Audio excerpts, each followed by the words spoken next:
Aujourd'hui, je t'enseigne comment utiliser les pinceaux qui traînent dans ta trousse mais que tu n'utilises pas.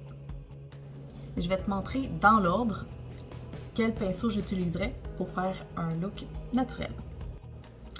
En premier lieu, j'utiliserai un pinceau à fond de teint. Il en existe plusieurs sortes.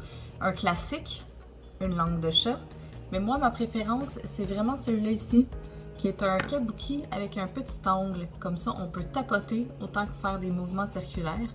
Puis il est assez mince pour pouvoir aller dans le coin des yeux. Mon deuxième préféré est l'éponge, parce que c'est vraiment multitasking. Autant que je peux mettre mon fond de teint, mon cache-cerne, puis tous les autres liquides que je vais utiliser comme un blush, bronzer, illuminateur. Si j'utilise le petit kabuki ici, je vais venir tapoter mon fond de teint, glisser aux endroits où que je veux moins de couvrance puis que je veux tirer la matière, mais somme toute, on l'utilise en tapotant. Et si je prends l'éponge, je vais m'assurer de l'humidifier bien comme il faut et de l'essorer, puis de prélever mon fond de teint liquide et venir le tapoter et non lisser. On tapote tout le temps. Avec ça, ça va donner une couvrance qui est vraiment légère, puis avec ça, ça va donner une couvrance qui est médium à totale.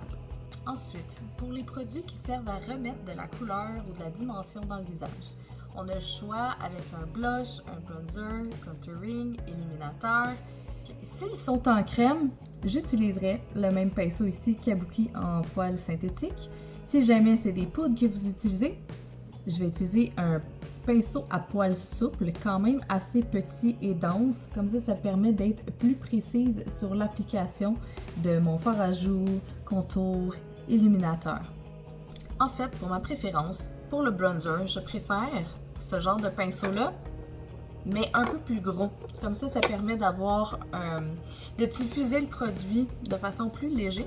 C'est aussi le même pinceau que j'utiliserai pour fixer mon teint, donc tout ce qui est liquide, avec une poudre translucide ou une poudre fond de teint. Souple, pour une application très légère. Ce pinceau-ci a deux utilisations pour moi. La première, pour le cache-cerne ou pour venir corriger certaines imperfections et aussi pour mettre la base pour les yeux. La base pour les yeux est un corps gras autant que le cache-cerne, donc j'utilise un pinceau plate comme ça qui est en synthétique. Donc, une fois que mon teint est finalisé et que je vais passer sur les yeux, que j'ai appliqué ma base avec ce même pinceau-là, je vais commencer mon travail de maquillage avec les couleurs, donc ma paupière avec un pinceau blending, un pinceau estompeur qu'on appelle. Il y a plusieurs formats, des un peu plus grands et très très très souples, des un petit peu plus longs mais un peu plus denses, puis des pinceaux crayons comme on appelle, sont vraiment plus petits. Donc c'est ici, ça va être pour utiliser dans le creux de l'œil et diffuser les couleurs de transition. Celui-là ici, je vais l'utiliser un peu plus pour le coin externe puis le creux de l'œil qui va me permettre d'avoir un creux qui est un petit peu plus précis. Donc, le premier, ce serait pour ma couleur de transition et le deuxième pour ma définition. Si jamais je veux des détails qui sont un peu plus précis, je vais prendre celui-là ici qui est encore plus petit. C'est parfait pour en dessous, dans le coin des yeux ou juste dans le coin externe. Même parfait aussi des fois pour faire un petit illuminateur. Le but étant d'être le plus précis possible. Donc, sur la paupière mobile en général, on va utiliser, on va compacter la couleur. Ça, c'est celle-là qu'on voit quand même beaucoup. Surtout, on va mettre des couleurs qui sont souvent plus brillantes à cet endroit-là. Donc, je vais utiliser un pinceau qui est plus flat, comme ça, soit un plus petit, parce que moi j'ai une petite paupière, mais il y en a qui ont des plus grandes paupières, donc on peut en utiliser un qui est un peu plus large. On essaye de prendre un pinceau qui est à peu près la même grosseur que notre paupière, comme ça permet de garder le contrôle sur ce qu'on va appliquer.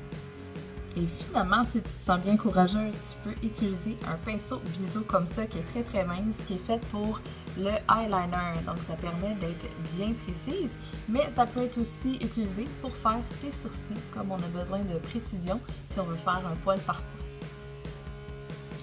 J'ai deux outils bonus pour toi. Le premier, petite éponge ici. Je trouve que c'est vraiment magnifique pour appliquer la poudre libre, pour venir setter ton fond de teint, surtout en dessous des yeux et au centre du visage. Ça permet de déposer la poudre et de rendre la peau vraiment lisse. Honnêtement, ça donne vraiment un plus beau résultat, je trouve. qu'avec un pinceau comme ça. Ça vient compacter plus de produits, oui, mais ça donne donc un effet beaucoup plus lissant, puis l'effet matifiant des poudres, que ça dure plus longtemps finalement. Et mon deuxième outil bonus préféré, une fan. Quand que je mets mon spray fixatif, quand la peau est un petit peu humide, des fois il y a des petites gouttelettes ou des fois on en met trop à certains endroits. Si on ouvre les yeux très rapidement, on risque de faire creaser, faire bouger nos ombres à paupières. Donc j'ai pas le temps de niaiser dans la vie. Fait que je mets mon spray fixatif, j'ouvre ma petite fan et je fais sécher pendant 10 secondes et I'm good to go.